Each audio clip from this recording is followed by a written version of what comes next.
Today I'm going to talk to you about acrylic paint skins and acrylic paint shapes. Now these are things that I make.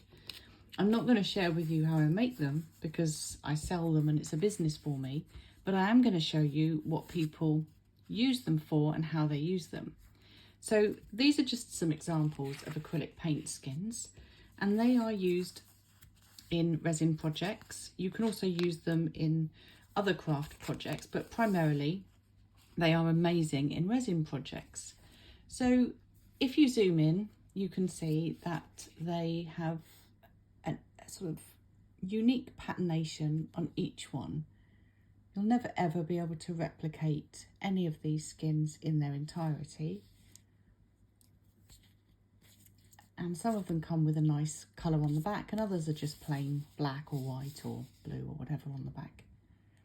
So these are just, as I say, examples of some acrylic skins that I have created.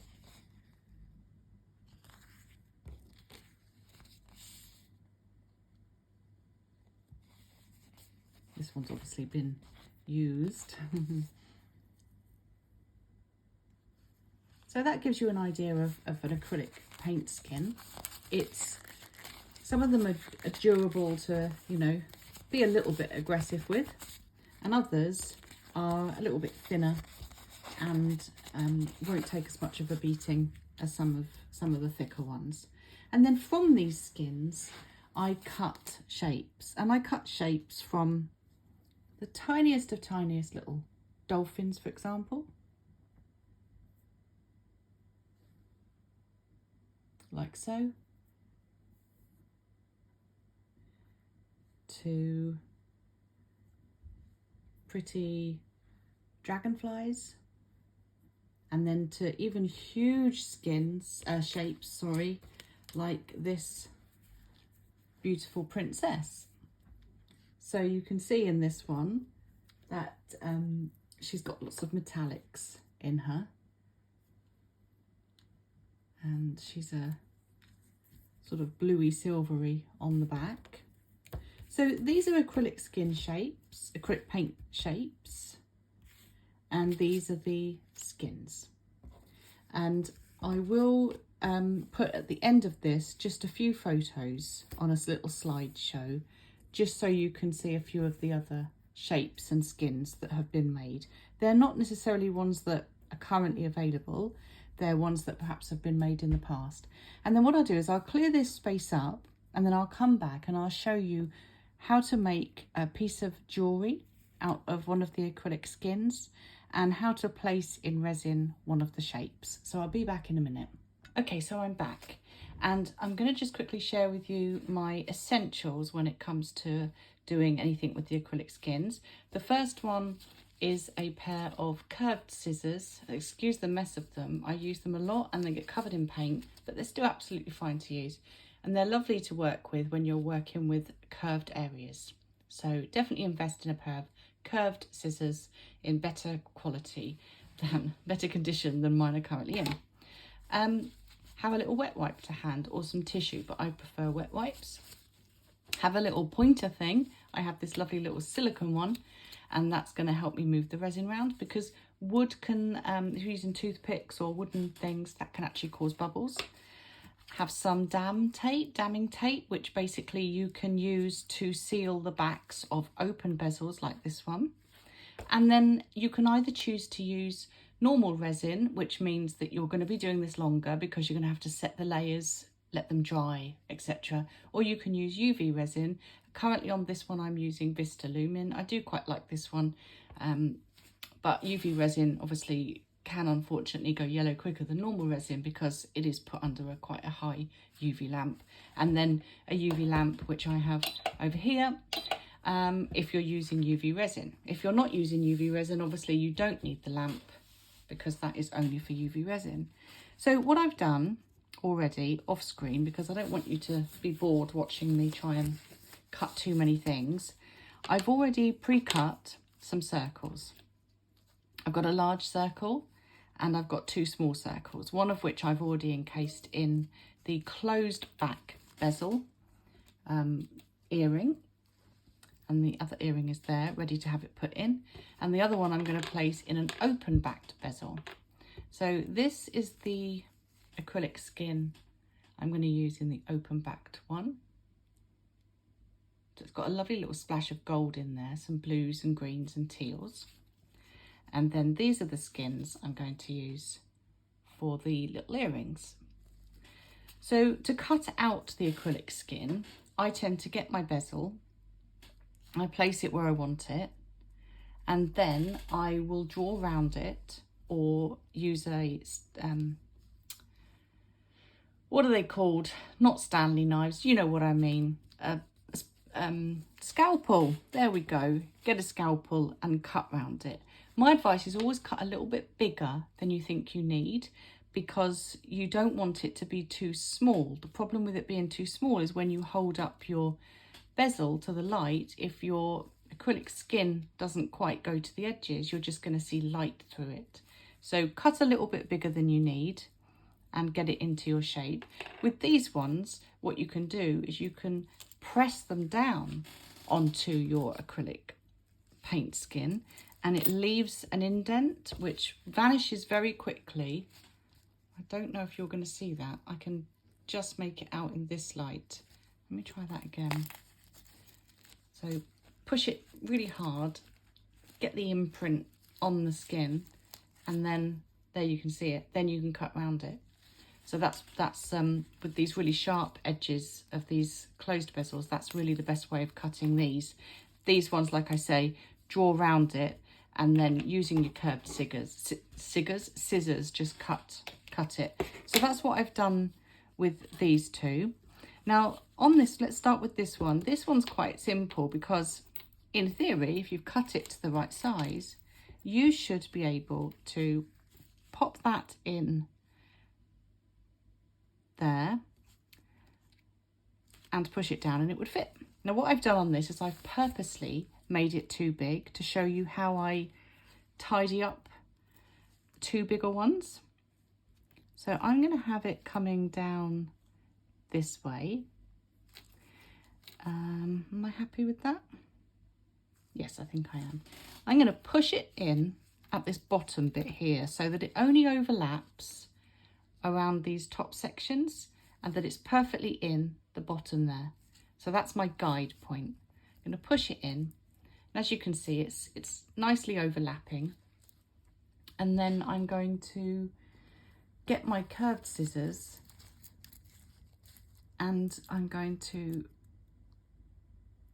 cut around like so. I'm only then cutting the stuff that is proud, that is sticking up. I'm not then cutting the pieces that I don't want to cut. Now, I have chosen a particularly awkward pendant because it's got this extra little bit, so I've got to make sure and get round there. Now because some of it's going to go up the wall of the pendant, it doesn't really matter if it's not a perfect cut because it's going to get a little bit hidden. Because you see now, I'm going to push it in some more and then I'm going to really work it in there with my nail. If you don't have any nails, I can't help you with that, sorry. I'm just pushing that in there so that has gone in really lovely. No lumps, no bumps. It's nice and flat on the bottom, and that's what I did with this one. I will give it another quick going over. So pushing it round and making sure it's exactly where I want it. Now actually look, there's a little bit there that I can cut. It's a bit too proud. Let me do something with that.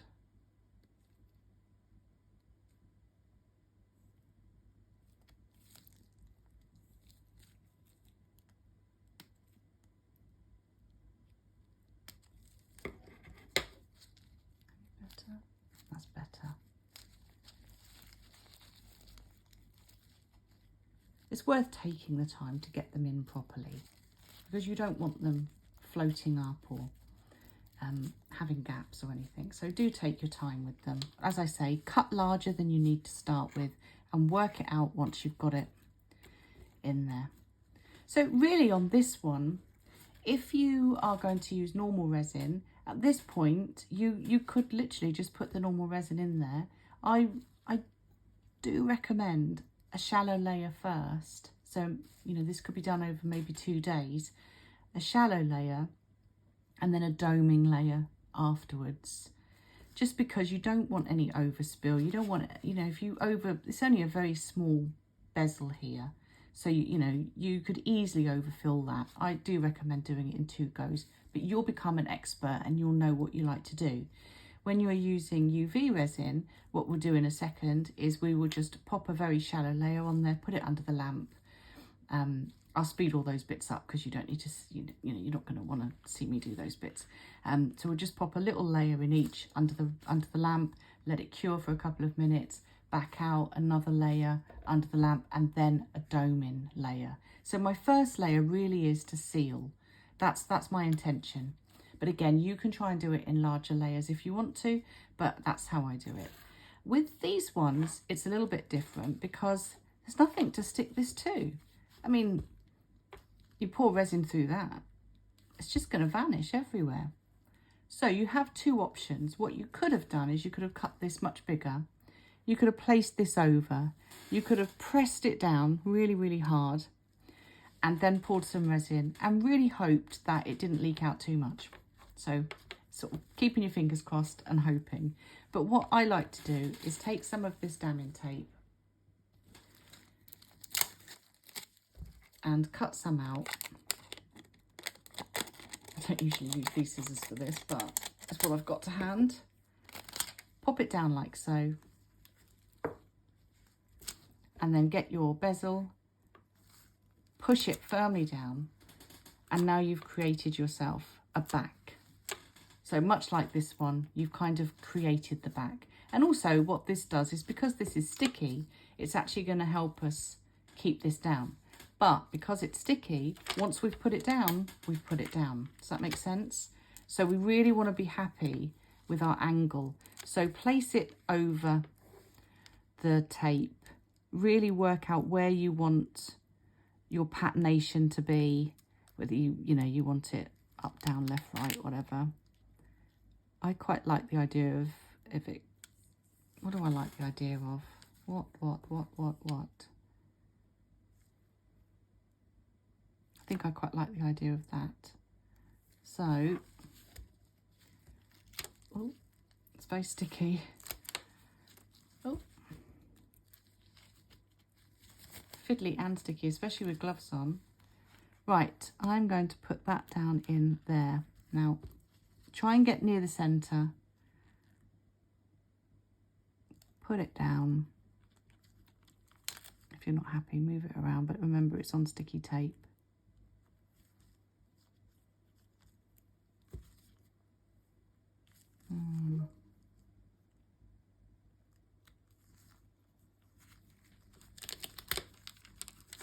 I'm going to take my gloves off for a second because I put them on because I'd be using resin in a minute, but they're annoying me. So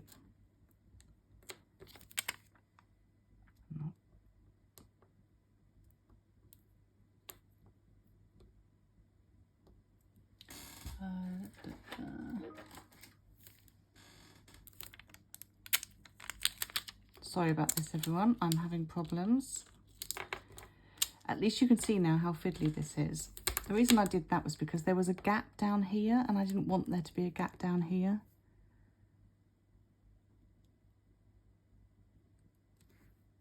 And that's the problem with using the sellotape, the damming tape, is that it does get sticky.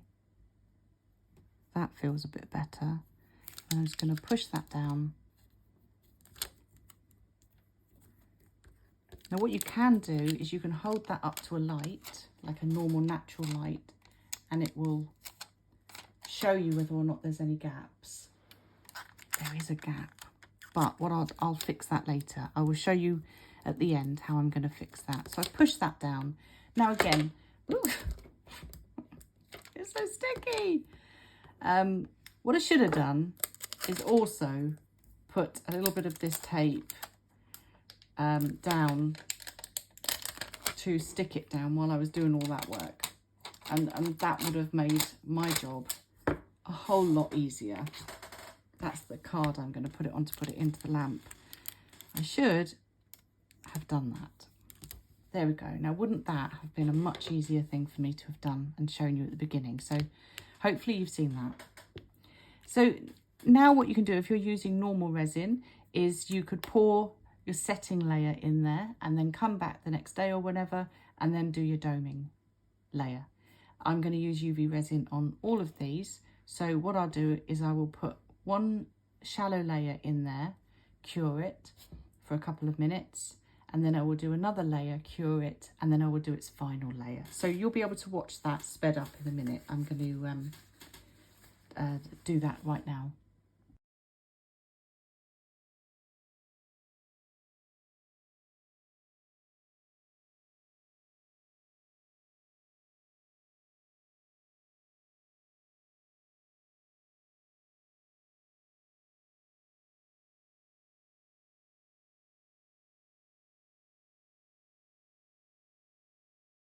While we're waiting for the earrings and the necklace that we've just made to fully set, I've just put them in the sun just for a couple of minutes just to get rid of that sticky top layer. I've heard you can also put them in water and then cure them with a UV lamp to get that sticky layer off. I've not tried that myself. I thought I would just show you how to use the shapes. So, for example, if you wanted to use one of the shapes to make a necklace, you could pour your resin into the bezel, into the mold, sorry, like this one. And if you're using normal resin, I would recommend just letting just one small layer and then letting that set and then placing your shape in.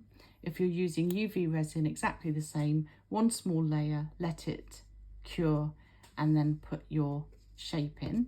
And depending on whether you want your shape to be that way when it's on the front or that way when it's on the front will determine whether or not you place it face down or whether you place it face up, or what you consider to be face down or face up might not even be what everyone else does. So it is literally a case of just having your cured layer. Let's pretend this is a cured layer in there. Putting your cured layer in there, just popping that down and then doing a sealing layer. And again, I really do stress doing very shallow layers to hold the acrylic skin down. If you put too much resin in, this may start to float and then you might not get the effect that you want. It might move, it could come to the top, all sorts of things. And you also can reduce the bubbles by doing the smaller layers. Once you've got the next layer cured, then by all means, fill it up, go for it. What you can do is you could put a background colour in. So for example, you could mix some glitters up with your resin and pour that in, let that set, and then put your shape on top. If you're wanting to use these skin shapes in something a bit bigger, let's say something like this, you can get your skin shape, which in this case is a beautiful peacock. Choose which side you want to show. Now, most molds are reverse, so think that you want to see the back, because when it comes out, you want the front to be on the front. So if, for example, I want that to be on the front, when I'm pouring, I want to be seeing the back. Now, sometimes you might find molds that are face up, and in which case you're doing the opposite. What you see is what you want to get. But in most cases, molds are face down. So you would put your peacock where you wanted it, and then you would be able to pour. Now, do you have to do a layer first? The answer to that really is no. But when you, so for example, you could, this is fresh, there's no resin in this one. I could put that there. It sticks lovely on the silicone. It's not coming off.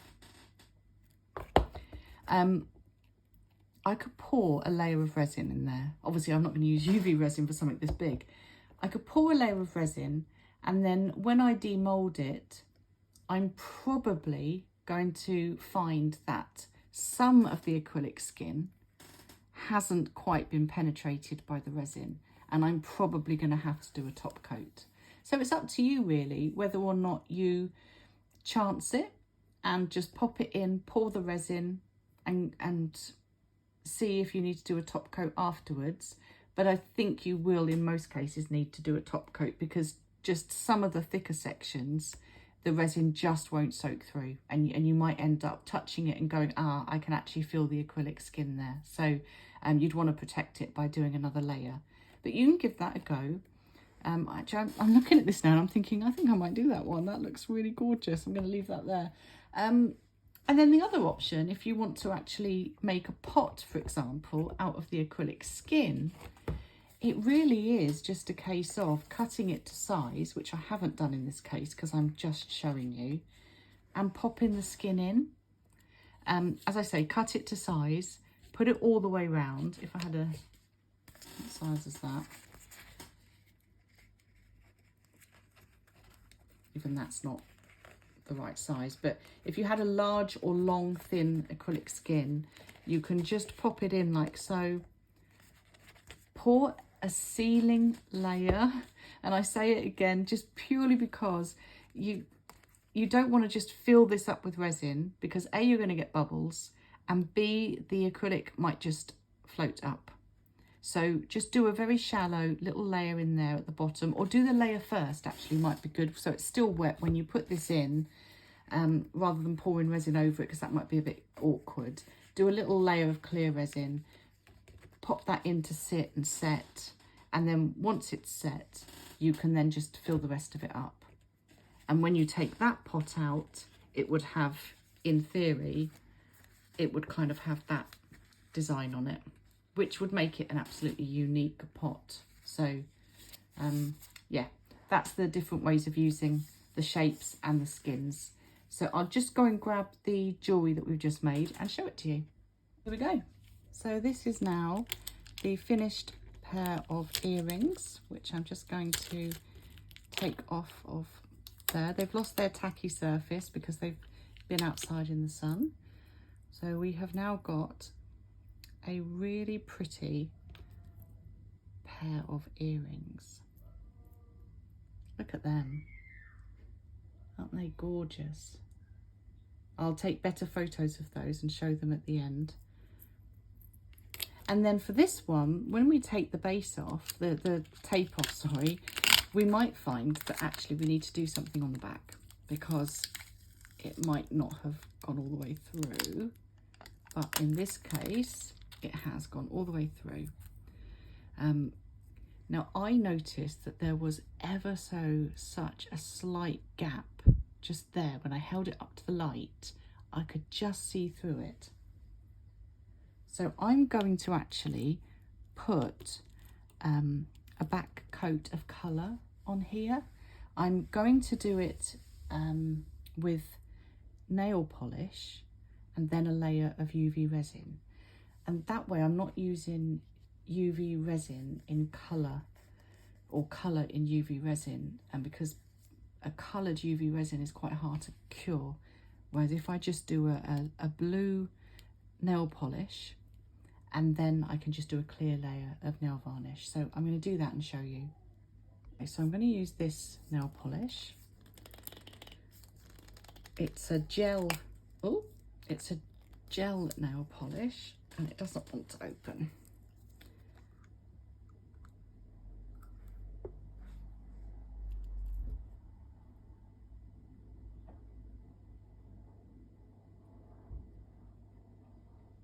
And it's just simply a case of just putting it on the back.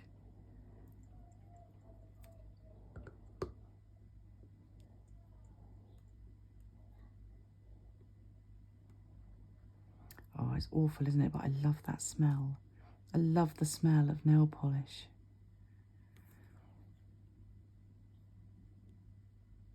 I'm sure all the people that do nails out there is saying to me, do it right, you're not doing it right.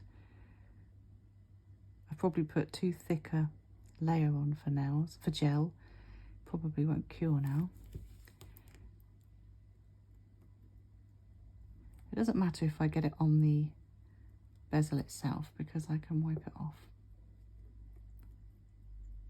But I want to make sure it's covered all the way to the edge, because otherwise you're going to be able to see through it. I'm just being a bit of a perfectionist. I probably don't need to do this layer, this level, but I am. And then I'm just going to go around the edge and just make sure that I've not got any on the metal. Like so. Not that it matters again because it's the back, but I like it to look as neat as possible.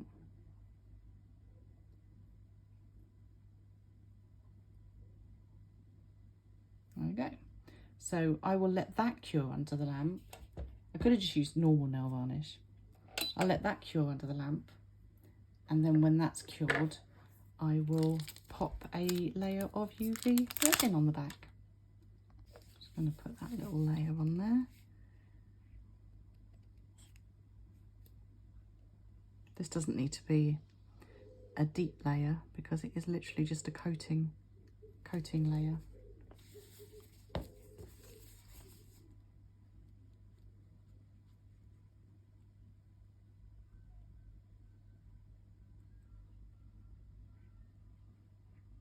I think adding a back in sometimes makes it look a bit neater as well and professional, because sometimes the back of an acrylic skin doesn't look as attractive as the front, especially if it's one that's got lots of black or white in, because they sink and so they predominantly take over the whole of the back.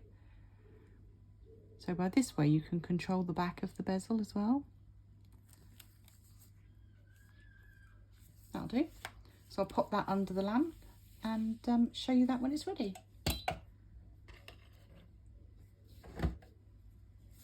I'm back and this has now set.